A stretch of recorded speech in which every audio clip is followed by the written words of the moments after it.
In May 2021, we've released Check Iron version 3. This is a vast improvement on version 2, which was released 12 months before and has taken most of the intervening 12 months to develop. So what is Check Iron and what is new in this release? Check Iron's mission is to provide you and your relatives information which could prevent you suffering from iron overload, i.e. it's going to prevent hemochromatosis. Many people might say, how can you prevent a genetic condition you are born with? Well, we cannot prevent the genes, but we can inform you and your relatives that you have the risks of hemochromatosis, so you can act before you get symptoms and organ damage and prevent them. Some of you may already have symptoms, but Check Iron can help your doctor in diagnosis and you in how to cope with it and related inflammation, and definitely help your younger relatives and friends in seeing whether they have the risks. In my case, I have two identical mutations called homozygous C282Y, and my 3 children are carriers of one mutation, having just one copy. After running their DNA through Check Iron, I now know 2 of them will not get iron overload, and 1 is at risk in their 50s of it. And I am advising to get blood checks at that age.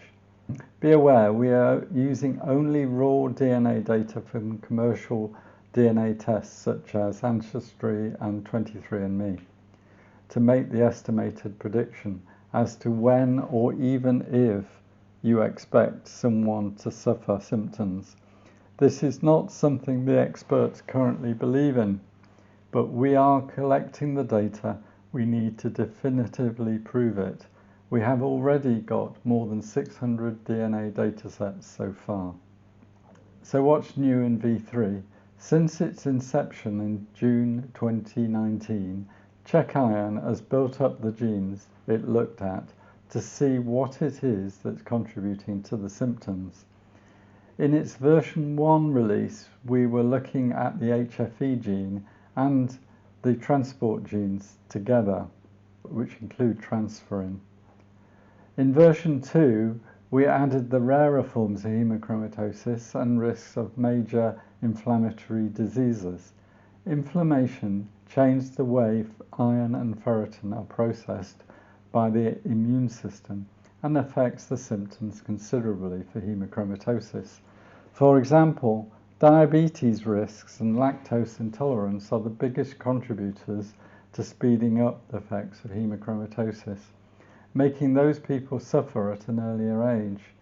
In version 3, we've added more inflammatory conditions, now totaling 30 of the inflammatory diseases. Some things that always concerned us in version 2 were we were not informing people how common some of the risks were or how important they were. And we were using something called risk score, which appeared meaningless to many users. They asked things like, what is the score out of, e.g. 13 out of 100? The reality was that the scores were not out of anything. They were an arbitrary measure on risk score in other DNA supporting materials, particularly a site called Snapedia. To resolve this confusion, we now look at the average risk scores for all users, and for each user work out if the percentage risk greater or less for any one condition. For example, 80% of users do suffer from gluten intolerance, but in my case, my report shows I am 29% better at gluten intolerance than the average. I still try to avoid gluten, but I now know I need to not worry too much about this and concentrate on my thyroid issue, which is 45% worse than the average, and also knowing my hemochromatosis is 126% worse than the average. What we're trying to inform you is what you can do to reduce inflammation and therefore the symptoms contributing to your hemochromatosis symptoms overall. Finally, it's worth saying something about our estimate of age at symptoms, which we show you on the first page. It's not a promise that it's accurate, but we hope it can be used to help inform you at what age range you might suffer. We've also added a new concept of fast, medium or slow loaders, which are based on the estimated age at symptoms. A fast loader could overload in their 20s, whereas a slow loader might not get symptoms until their 60s or 70s. It's also worth saying we use machine learning to teach the algorithms how to process the data. As we've got more and more data, it got harder to do this teaching, and we rewrote the algorithms several times to try to get a better fit to the data.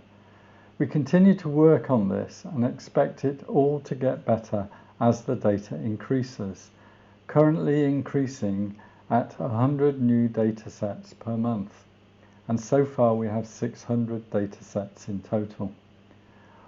We also now have a Facebook group called Check Iron, Genetic Iron Overload Prevention. So, if you have any questions or suggestions, please contact us via that. Thanks very much for your support of Check Iron, and for those that have uploaded their data, thank you also.